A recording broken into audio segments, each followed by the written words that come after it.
This is Rob Tebbutt for Boxing Social. Delighted to be joined. A little bit of a different interview today with Dave Allen. We're in the car. We're aided by trainer slash light man Darren Barker for today. Dave, how you doing? Your fight's been announced with David Price. I feel really well. I feel really good, thank you. Yeah, it's nice to have Darren here as my light carrier. What a better light carrier could I have than Darren Barker? Talk to me about the fight. It's a fight that you've been talking about for a long time. We saw the clip from Coogan's interview. I've been talking about it for 3 years. 3 years ago, I firmly believed, now knowing what I know now, that a bit more experience as a boxer and as a man, the fight 3 years ago would have been too soon for me. But now this is the perfect timing. This is the perfect fight. It's what me and Darren wanted, and we've got it. So yeah, I think we just got to prepare, be 100% fit, be 100% on it, and we beat David Price and we move on to better things. What have you been up to since the last time we saw you in the ring? Obviously only last week when you stopped Lucas Brown so impressively. Well, this and that. This and that. You just do that noise again? Well, yeah, this and that, you know, nothing too crazy, but had a good week, had a nice week. I've been in the gym a few times, only put a pound on. That's a fact. Yeah, so yeah, things have been really well. Things have gone really well. It's been a lovely week. I'm the WBA regular lineal champion. It's nice, you know, Lucas Brown never lost it in the ring. So yeah, it's nice. Explain that to us again. So you're the WBA regular lineal heavyweight champion, and the British eliminator champion. I've got loads of belts. Talk to me about David Price. Last time we saw David Price in the ring, he boxed Cash Ali, who you know very well. What did you make of the performance up until the bite?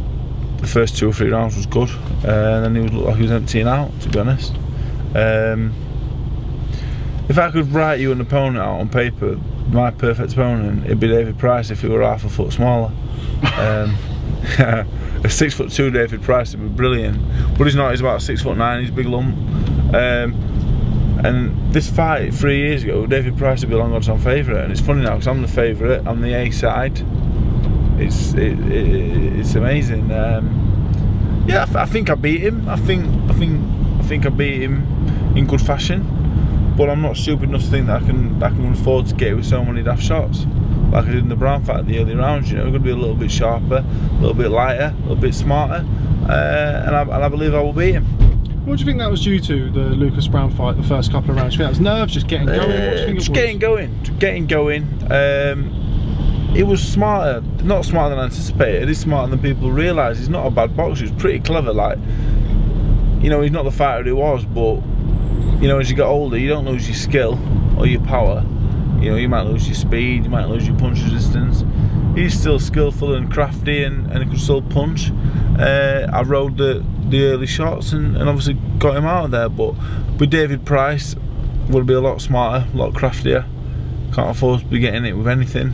And like Darren says, get a little bit lighter, you know, and my head movement should be a little sharper. And yeah, if David Price doesn't hit me for 3 rounds, he can't win the fight. So that will be the plan. I just want to touch on something you said in the press conference, where you basically said David Price was a harder puncher, more skillful fighter. Maybe not true. Well, just try and explain to people who maybe haven't seen the press conference what you were saying. I think David Price is faster than me. In terms of, he throws nice straight shots.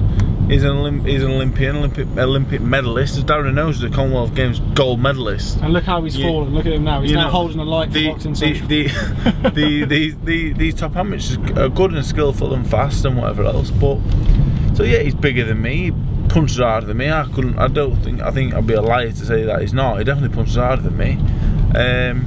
Maybe faster. You could say more skilled. I don't believe he is more skilled. I've never seen him roll and slip a punch and parry a punch and fight inside and whatever else. Skill is not all about boxing long with a nice straight jab and a straight 1-2. For me, that's not skill and moving around the ring. Skill is a James Toney. Skill's a Mike McCallum. Skill's them kind of guys. Skill's not your long box. Skill's your Darren Barker. Darren Barker is in the same, similar to David Price, wonderful textbook boxer. What Darren don't know A to Z boxing is not worth knowing. Same with David Price. Can David Price slip and parry and do all these things? No, and I believe I can. I believe I'm more skillful than him. But he does the textbook things beautifully. He can punch. He's not as physically strong as me. He's not as tough as me. He can't do the rounds like me. He's not as durable as me. So yeah, like all I said was he's better than me in certain aspects. He's better than me at, and and an important part of boxing is to be realistic. If I thought I could walk straight through David Price because he can't punch, I'd end up on my back. So got to be realistic. But I am very confident in winning the fight because I believe my attributes, my good attributes, are his worst attributes nightmare. Do you think he's the hardest puncher you've been in the ring with? I was surprised that you've never sparred. You've sparred pretty much everybody on the scene, but you've never sparred David Price. He's not hit me yet, so I'm not 100% sure. But I hope not. I've been in with Luis Ortiz and Dylan Whyte and Yoker and sparred Fury and Joshua and all them, and you know, he must, if he hits harder than all of them, like, he's got some superhuman power, then yes, I've got to worry about it. And I will train and I will hopefully fight the first few rounds like I am fighting someone with superhuman power, you know. But he's gonna have to crack to get rid of me. He's gonna have to proper crack, but maybe he will. Maybe he's that massive punch that people talk about. Everyone says he can punch. Everyone said Lucas Brown's one of the hardest punchers in the world. He couldn't knock skin off a rice pudding. So we'll see. Speed is speed is the most important attribute, and Lucas Brown had no speed. I saw them all coming, even though I didn't block him. I didn't see him coming that well, but yeah. So I don't worry about the things I least worry about in boxing is power. I don't worry about power because you got to hit me cleanly first to worry me with it. So I worry about speed. I worry about movement. I worry about things like that. I don't worry about power. You can have all the power you want. You got to hit me with it properly first. What do you make of the main event? Obviously, you're not Pappy Della main event on this one, unfortunate. Well, we'll get a campaign going. No, I think, you know what, Rivas is really good, and he's someone that I've watched for years, so I'll make sure I watch all the heavyweight boxing, even before I was a world-class contender. I always kept my eye on everyone, and my second opponent, Laszlo Petselli, the fight before me was Oscar Rivas, and that's how I became aware of him, because I saw Petselli's previous fight. It was Rivas knocked him out cold in about 18 seconds. And I've watched Rivas ever since. Brian Jennings is a serious fighter, so to beat him in the manner that he did shows that he's a really good fighter. If I'm Dylan Whyte, I wouldn't go near Rivas. I think Rivas is very good. I think it's a really hard fight. One that he'll not get the credit for if he wins that he deserves. So yeah, it's an odd one, but I think it's a really good fight. And I'm not just saying that because I'm on the pay-per-view. I don't get paid more if there's more buys anyway, so I'm not really bothered. I genuinely think it's a good fight. Should we bring the light man in? I like that, yeah. Don't we talk about the light? Right, so you can hold the light. I'll become the light man. Now, joined by... I've got to get out soon, by the way. Well, okay, we'll make it quick. I'm joined by... So you're rubbish. So, Parker, you need to give him some tips. That's a bit of you don't have to get that close. Is that alright? Yeah, what do we reckon? Okay, that's okay. I know you've already done an interview with Boxing Social. One thing I did want to talk to you about is Dave's weight. So he's coming in to camp at a very... it's a great start. It's a great start. How much are you looking to take off, bearing in mind he's going in with a big puncher in David Price? Do you know what, ideally I think around 17 stone, but we said it earlier, I don't think I'm not going to be working on dropping his weight. If it comes down naturally, which I'm pretty sure it will, I think we'll lose half a stone, 3 kilograms comfortably, and I think that's about right for this fight. I want him to be a little quicker. Well, actually a lot quicker than he was against Brown, not just with his hands but with his head and his feet, and but I still want him to have that strength. You know, I don't think he's going to lose a great deal by dropping the weight, but I still want him to be strong. I still want him to be able to throw David Price around. Now, as I understand it, you've got a training camp abroad that you're trying to... Well, he's bottled it. He's bustled it. I thought a nice bit of warm weather training before we hit the summer over in England, but yeah, he's scared of flying, so I just like we've have to cancel that now. Are you scared? Cancelled. Are you scared of flying? He's still going. Well, can't I persuade you somehow? No chance. But he'll go to New York though for $3 million to fight AJ. Yeah. Listen. It's only 3 days. Like, I'm training 4 days. I've trained the week after. I was in the gym on Monday night. I'm a professional. Well. So are you scared? Are you scared of flying? Because you've flown before. Yeah, I've flown before when I've had to. Hold on a minute. He's going to come to New York for the AJ fight. So he'll do an 8 hour. I've got to go then. I've got to go. This Marbella is a jolly. I'm not. Jolly? You better want to get you. You're on a jolly in training camp. I'm in the gym. At home. So while Darren's away, what are you going to be doing? Training very hard. with Mick. To be honest, Yeah, when we get back, probably, yeah. we've got a good 10 weeks training. Well, half a week. We've got 12 week away. It's a long way away. No, when I get back. When I get back. 10 so weeks, yeah. 10 weeks. Back to the time. He's fine. He's nice and fit. So Okay, well, it's not the end of the world, but I did want to get him over there just to see him out. He wants me out. I want to see him in his. I want to see him in his speedo. He wants me because he knows that holiday will be nothing without me. That holiday will be nothing without me. All the barkers want me there. They don't want me there. Gary wants me there. We're desperate for Dave to go.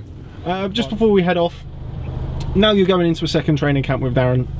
I'm assuming you're going to be even more familiar as trainer and fighter. What sort of stuff do you think that will be potentially different this time around than the first time? I don't think anything really.